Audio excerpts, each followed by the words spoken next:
100 మంది గాంధీ తాతలు వచ్చినా ఏం మారవు. అంతేనా? ఎందుకంటే వ్యవస్థ అట్లా ఉంది. కూటమి కాదు, గాంధీ తాత పార్టీ వచ్చినా కానీ మన బతుకులు ఇలాగే ఉంటాయి. ఏది పట్టుకోవాల్సిందే, మేము పని చేయాల్సిందే, ఫిక్స్ అంతే. వేరే దాంట్లో ఏం ఉండదు. అట్లా ఛాన్స్ ఏం లేదా? ఏం ఛాన్స్ ఉంది అంటే లోపల మనలోనే ఉన్నాయి. అటువంటి నాయకులను మనం తయారు చేసుకున్నాం అన్నమాట. 1000 రూపాయలు తీసుకున్నట్టు వేరే వాళ్ళకి ఎత్తుంటుంది. 1000 రూపాయలు 1000 రూపాయలు ఇవ్వ అసలు నా వరకు అయితే జనాల పరిస్థితి అది వాస్తవమే. 1000 రూపాయలు తీసుకుంటారు, వేస్తారు, వీళ్ళని మళ్ళీ 2000 తోముతారు. అంతేలో మనం ఎక్కువ కూడా చాలా ఉంటుంది. అంతే వ్యవస్థను మార్చలేం, మన చేత కాదు. మీకు అంత ఇంత భయపడేది రాజకీయ నాయకులు. మా ఎట్ల వాళ్ళని అయితే ఎట్లా ఉంటుందంటే దీనికి చెప్తే చాలా ఉంటుంది. పచ్చిగా చెప్పాలి రాజకీయం అంటే ఉండాల్సిందే. రాజకీయ నాయకులే ఒకరు లేకపోతే ఇంకోటి వస్తాడు అనమాట మా ఇంటికాడికి. ఎవడోడు కాపలా ఉండాలి. అంతేనా? అంతే. ఎలా ఉంది ఇప్పుడు? ఏం చెప్తా అనే ఏ పాలన వచ్చినా ఇంతే, ఒక జస్ట్ అంతే. ఊరికే ఇప్పటికైతే ఊరికే నాయకులు పేర్లు మారుతా అంటే నాయకులంతా ఒకటే. ఇప్పటికైతే ఇంకా ఏ మూమెంట్ కనబడలే గవర్నమెంట్. ఎందుకంటే ముందు జరిగిన దానికి ఇప్పుడు జరిగేదానికి ఈ కొత్త గవర్నమెంట్ కాబట్టి వాళ్ళు కొన్ని సర్దుబాటు చేసుకోవాలి కదా, టైం పడుతుంది. అట్లా ఏ పనులు ఇంప్రూవ్మెంట్ కనపడలే అసలు. ఒకటి పథకాలు ఏమి అమలు కాలే. వాళ్ళు చెప్పిన దాంట్లో కూడా గ్యాస్ ఒకటి ఇచ్చినారు. అనంతపురం జిల్లా అభివృద్ధి చెందుతాను అనుకుంటున్నారా కొత్త ప్రభుత్వం? అంటే మొన్న ఇప్పుడు 2 నెలల కిందట అవేవో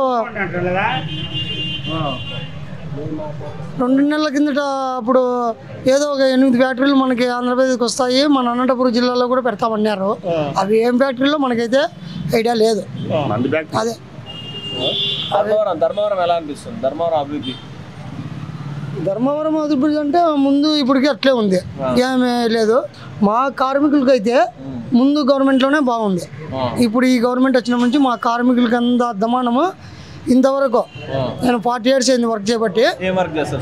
బిల్డింగ్ వర్క్ చేస్తాను నేను, కన్స్ట్రక్షన్. 40 years గాను ఇంత ఇది ఎప్పుడే కానీ చూసింది. 40 years అండి. ఎందుకంటారు?